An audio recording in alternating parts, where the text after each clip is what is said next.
Hi guys, welcome. Happy New Year, and welcome to our first episode out of 5, titled What You Don't Know Could Cost You Greatly. And this is for all of our amazing business partners, business leaders out there.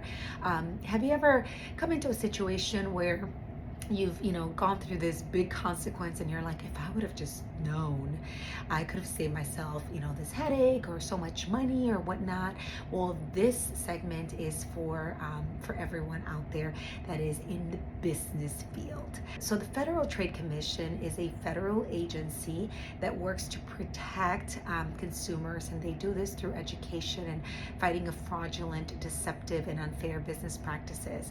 And they actually have an amazing guide with only 5 great starting tips for all businesses on what your role is in protecting personal information or sensitive information. So you can actually get a copy of this logging into business.ftc.gov, and I will list that information here as well. So for businesses, what you don't know could cost you greatly, and it doesn't always only translate to money, right? Or time. We're talking about resources, customers' trust, legal repercussions, your reputation. So here is the first of 5 great tips to get you started in the right direction if you haven't done so already. All right, so the first tip on this guide is to take stock. And I love it because here are some great questions to kind of get you in that full mindset of what they mean. So the first question is, what sensitive information does my business use, either employees or customers' information, and how does my business receive this information? So caution, when we think about personal or sensitive information, a lot of times we only think of social security numbers or dates of birth. According to the FTC, personal identifiable information, PII, is defined as any representation to be reasonably inferred by either direct or indirect means. So things like name, social security numbers, and other account information, telephone number, email addresses, gender information, birth date information, race, geographic indicators. So there's a lot of things that really are part of what is considered personal information. And so the second question that I want you to think about is, how does my business obtain this information? So is it through piece of paper? Is it electronically?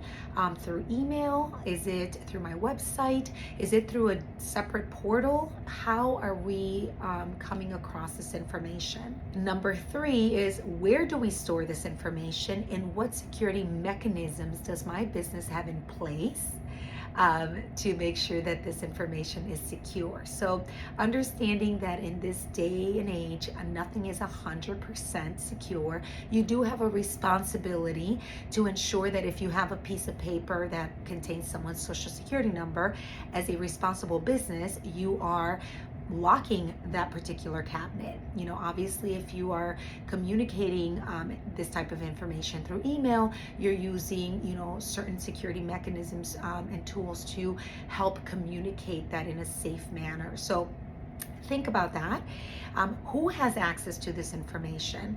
Another great question. In the guide, you will find the security check question that I thought was wonderful.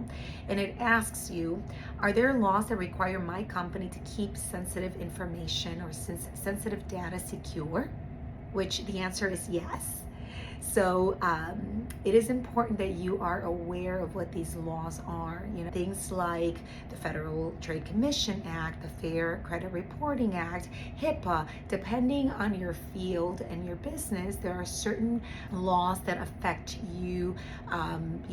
Sometimes it's just one, sometimes it's multiple. So be aware of what these laws are. But the short answer to that question was yes.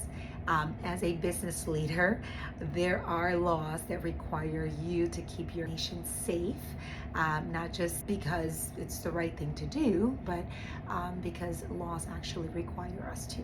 So on that note, go forth and conquer. See you then.